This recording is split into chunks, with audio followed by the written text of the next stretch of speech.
So why is Zimbabwe, South Africa, and Russia not coming together and determine the platinum price? A platinum price is determined by people who don't have platinum. Julius Malema de l'Afrique du Sud, un homme courageux et brave pour beaucoup d'autres choses. Beaucoup de personnes n'ont peut-être pas les tripes de dire certaines choses. Lui ne se gêne pas. Je pense qu'il est important que l'on suive cette vidéo de lui partant d'un pays qui a été longtemps criblé par les douleurs et les blessures de l'apartheid. Il a eu beaucoup de mots à dire. Il n'a pas réservé aucun coup. On y va. Illegal immigration, the EFF believes in one continent, one Africa. Because Africa has always been one. These borders were imposed on us by the Berlin Conference in 1885, where the superpowers met. And then they put a map of South Africa and then they allocated it to each other. Britain will take this, Italy will take this, Germany will take this, and that they were allocating Africa. Then they started putting a fence. But we're never like that. But why is there such an obsession with a fence? Because border means a fence. Why are we obsessed with a fence? Which country in the world became a developed country because it had a fence? But no, on the basis of this fence, this country was able to flourish. But if the fence is one of the things that you need for you to flourish, you all have fences at your homes and you are still poor. The fence didn't help you with anything. But our fence is actually madness. Because in Lesotho, there is no fence. In Botswana, there is no fence. Mara, there is a gate. Only a mad person can go and put a gate at his yard without a fence, and every day when you come back, you open that gate and lock it, but you don't have a fence. Those people live happily together. In Zimbabwe, Gate and Mackenzie went there trying to prove a point that, yeah, there's no fence here.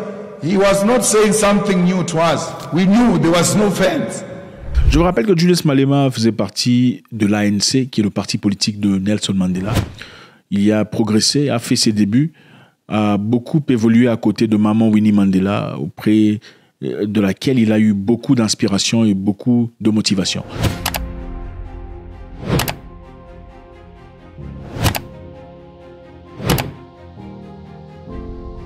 Julius Malema, après un temps, évidemment, a décidé de quitter parce qu'il jugeait que ses intérêts et ses valeurs ne concordaient plus aux intérêts de l'ANC.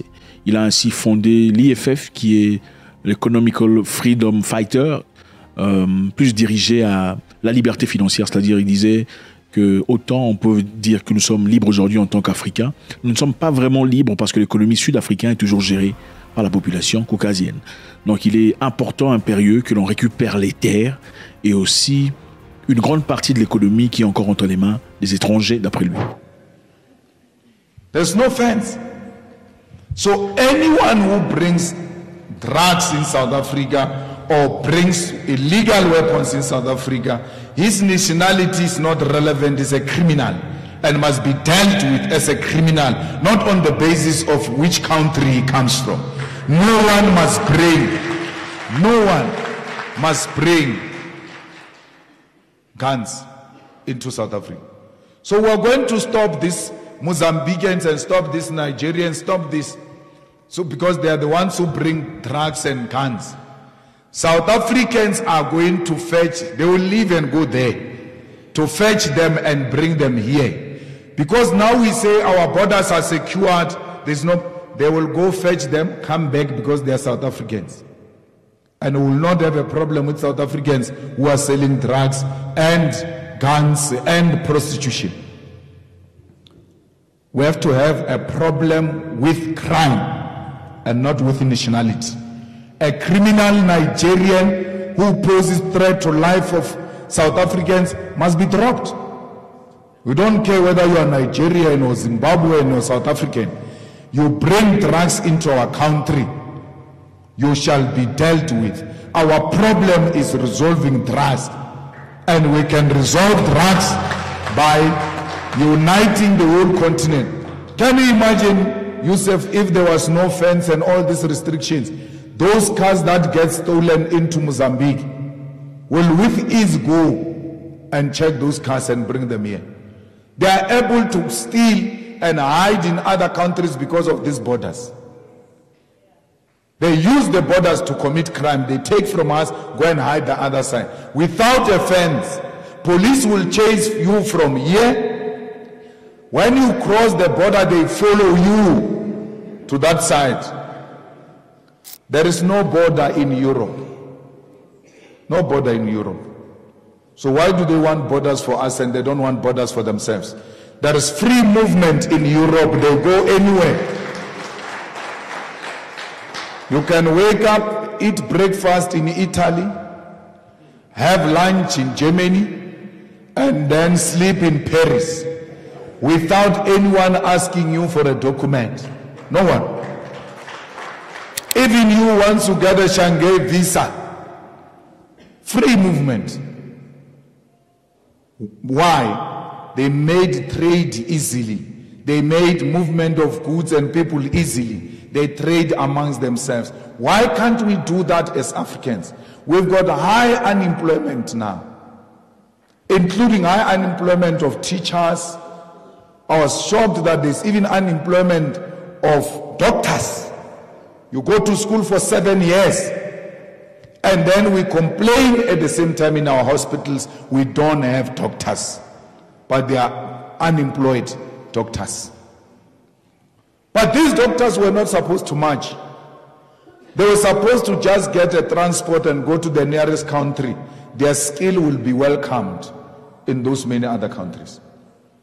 This obsession of wanting to stay in South Africa alone, as if South Africa is the only place with opportunities, is what denies you, South Africans, an opportunity to prosper, because they instilled in us a mind of superiority. We think we are America of Africa. That's why you can speak about Africa and South Africa, as if South Africa is not Africa. Why? They benefit from this division because the unity of South Africa threatens them. Imagine if we were to do an African currency based and supported by the minerals of Africa. Dollar will be nothing compared to that. Dollar will be nothing compared to that. The pound is what it is because of its gold reserves, yet they don't have a gold mine. We alone, we are #1 platinum producer in the world. Ourselves and Zimbabwe alone, we are, no one can touch us with platinum. The next in line who has a platinum, which takes us to 85% or so, is Russia. So why is Zimbabwe, South Africa, and Russia not coming together and determine the platinum price? A platinum price is determined by people who don't have platinum because of these divisions that we're having. Why can't we open this continent and get ESCOM to electrify the whole of Africa, and then they pay electricity to us? You deny yourself an opportunity. We can build railway lanes. We've got capacity as South Africa, from Cape to Cairo. The transport system that interconnect the whole continent, so that you guys can wake up in the morning, go and do some businesses there, and then sleep this side, come from that other side with ease. And that's how we prosper. Encore une fois, le combat est pour la liberté. Chacun mérite la faveur qui lui a été attribuée. Aucune personne n'est supérieure à une autre. Absolument pas. Encore une fois, les amis, c'est toujours avec beaucoup de plaisir. Faites-moi savoir ce que vous en pensez. Julius Malema dans son discours, est-ce que vous pensez qu'il a raison de s'exprimer ainsi? Faites-moi savoir. Est-ce que vous pensez qu'il a tort de le dire? Faites-nous savoir. Quelle est votre opinion dans cette histoire? Votre contribution est très nécessaire. Ne partez pas sans nous le faire savoir. God bless.